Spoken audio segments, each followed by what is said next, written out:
What is up, lads? How's it going? How are you getting on? And welcome back to the channel. A rather eventful double game week 25 came to a conclusion during the week, and there's certainly lots to think about after the results of the FA Cup games. If you're watching this video, please give it a like, drop a comment below and subscribe to the channel if you haven't already. We're currently on the road to 3k subs. In this video, we'll be looking at my game week 25 review along with my game week 26 team selection. At the time of this recording, I've just hit the wildcard button, so there's plenty to discuss. Let's get into it.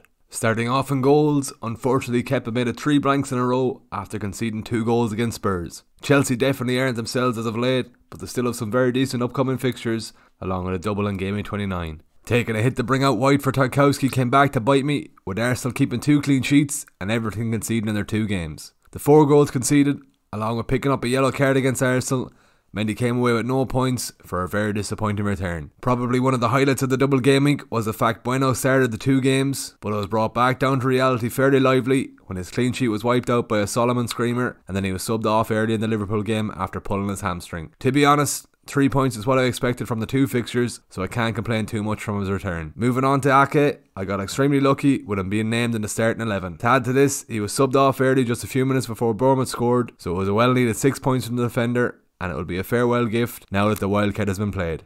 Things took a turn for the better with my Salah captain, Saka and Odegaard all returning double-digit hauls over their doubles. It didn't look great after 3 them blanked in the first fixture, but thankfully they all returned well in the second game for some respectable returns. It was a fairly tough watch seeing my captain Salah blank for 1.5 games, but he finally came away with a goal with 10 minutes left in the Wolves game. Saka may have scored 4 more points than him over the double game week, but I was just relieved Salah got his goal. Moving on to the final third, Haaland continued to be Haaland after he picked up a goal and assist for City's thumping at Bournemouth. It was another disappointing return from Nketiah as he was named on the bench for the 2 games, only to come on and get an assist in the Everton fixture. Annoyingly, Klopp failed to inform managers in his press conference that Nunes had picked up another knock in training, and this saw him sit out the first double game week fixture. He managed to shake off his knock to start the Wolves game on Wednesday, but he wasn't able to return, and to add salt to the wounds, he had a goal disallowed. All of these returns led to me scoring 76 points for the game week, but the -8 didn't do me any favours, and I've now dropped from 191k to 318k. It was definitely a tough one to take during the week, but I've now regrouped and I'll be looking to make ground back this weekend. After the setback in game week 25, I think it's time to start playing aggressively, and the wildcard has been activated. Let's have a look at how my current draft is looking ahead of this week's deadline. I've gone with Kepa and Ray as my 2 keepers in my current draft. Ray is ranked 2nd for keepers in FPL this season, and Brentford have a double in 27 and 29, and they also play in blank game week 28 and 32. Kepa also makes the team for his double game week in 29, where I'll be looking to bench boost. Moving on to the defence, I've gone for double Newcastle, Gabriel, Estupinian and Ben Mee. Ben Mee earns a spot as he has the upcoming doubles along with playing in the blank game weeks. If I need to save some cash, I might downgrade the Pinnaker Henry, but I currently prefer Mee because of his attacking threat. Speaking of attacking threat, Gabriel is the first Arsenal spot in my team on the basis of this. He's got upcoming fixtures against Bournemouth, Fulham and Palace over the next 3, which could potentially see an attacking return or 2. Estupinian makes his way into the team with a double for Brighton in 27 and 29 on my mind. He does however blank in game week 28, but with the fact he hasn't blanked in his last 5 games at Brighton, there could be some big returns from over the double game weeks. Trippier and Botman complete the defence with a fixture against Forest in blank 28 and a double game week in 29, the main reason for the double up. I'll be happy enough to bench both of them this weekend against City, but there will be a nice cover for a bench boost in 29 along with the cover for blank game week 28. If you have the funds available, you could stretch the share over Botman as he is on some set pieces and has a more attacking threat compared to Botman.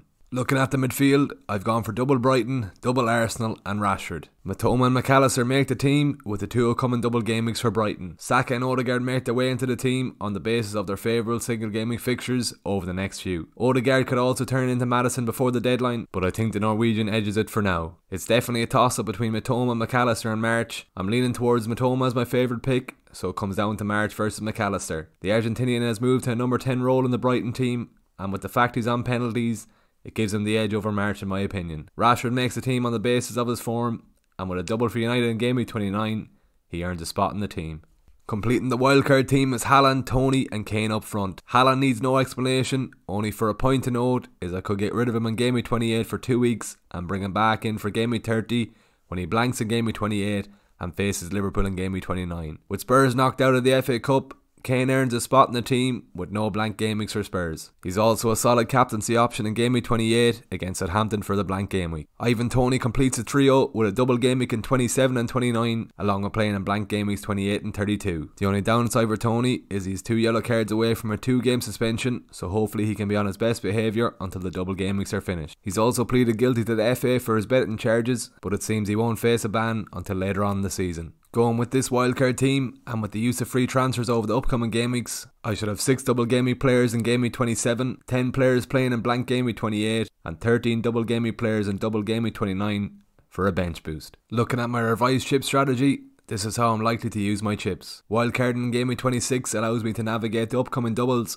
along with getting me through the blank game week 28 without the use of a free hit. I can then play my bench boost in game week 29 with 13 double game week players from the use of my wildcard in game week 26. I'll then be able to use my free hit for the blank game week in 32, or use it to attack the remaining double game weeks in 34 or 37. Looking ahead to this weekend's captaincy, Haaland is my main candidate for the armband. If Bruno Guimaraes will be missing out for Newcastle, I think City will get a few and Haaland will be at the centre of it. Newcastle also concede a lot of chances through the middle, so it could be the perfect game for Haaland to get in behind. I still have a few 50-50 calls to the side of my wildcard team, so don't forget to follow me at FPL Era on Twitter and Instagram, where I'll post my locked in team before the deadline. I'll be travelling to Liverpool on Saturday morning to take part in the Game Week 39 trial, so unfortunately there will be no deadline stream Saturday morning, as I'll be in the airport for the deadline. If you made it to the end of the video, please give it a like, drop a comment below and subscribe to the channel. Your support is greatly appreciated. Let's see if we can hit 30 likes on this video. There you have it, there's my Game Week 26 wildcard team. Best of luck for Game Week 26, I'll see you in the next video.